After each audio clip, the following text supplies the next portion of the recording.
Doctor Enayetullah Abbasi এতটা জনপ্রিয় হয়ে ওঠার কারণ কি? অনেকের মধ্যে এই প্রশ্নটা আছে কিন্তু। সো বন্ধুরা, আমি কথা বলতে চাচ্ছি আজকে ডক্টর এনায়েতুল্লাহ আব্বাসী হুজুরকে নিয়ে। বন্ধুরা, আপনারা যদি লক্ষ্য করেন 1 মাস আগেও কিন্তু এই মানুষটি এতটা জনপ্রিয় ছিল না, যতটুকু জনপ্রিয় আমরা দেখতে পাচ্ছি এই মুহূর্তে।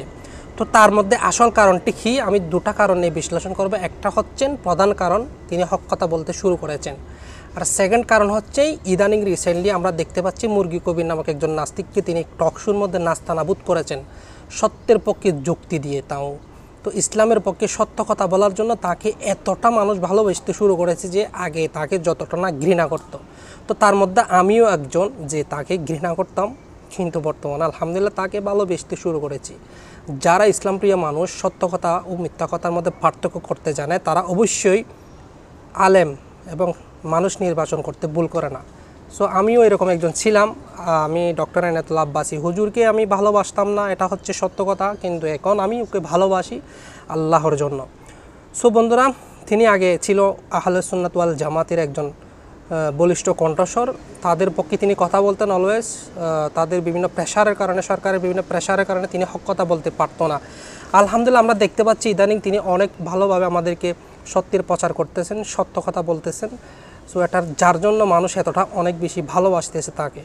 তো সত্য কথা বললেই যে মানুষ কতটা ভালোবাসে এটার একটা প্রুফ আমরা দিতে পারতেছি এখন তাকে।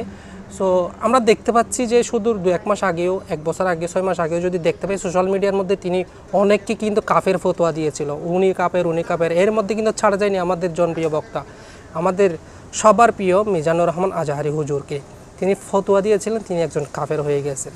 তো আলহামদুলিল্লাহ আরেকটা সুসংবাদ হচ্ছেন, তিনি যখন এই মুরগি কবির নামক একজন নাস্তিককে নাস্তানাবুদ করেছেন টকশোর মধ্যে, এটার জন্য কিন্তু তিনি আমাদের সবার প্রিয় ডক্টর মিজানুর রহমান আজহারি হুজুর তার ফেসবুকের পোস্টে লিখে দিয়েছেন যে আব্বাসী হুজুরকে সাধুবাদ জানিয়েছেন, ধন্যবাদ জানিয়েছেন। আপনারা যদি দেখতে না পান তাহলে অবশ্যই ফেসবুকের পোস্টে গিয়ে দেখতে পারেন। তো এটাই হচ্ছে সত্য এবং মিথ্যার মধ্যে পার্থক্য। আপনারা ভিডিওর মধ্যেই দেখতে পাচ্ছেন ইদানিং রিসেন্টলি আমাদের আজহারি হুজুর এবং এনায়েতুল্লাহ আব্বাসী হুজুরের মধ্যে পার্থক্য কী ছিল। সো এভাবেই আমার মতো যারা আব্বাসী হুজুরকে বর্তমানে ভালোবাসেন তারা অবশ্যই লাইক, কমেন্ট এবং শেয়ার করবেন এবং সাবস্ক্রাইব করবেন আমার চ্যানেলটি। ধন্যবাদ। আজকের মতো আসসালামু আলাইকুম ওয়া রাহমাতুল্লাহ।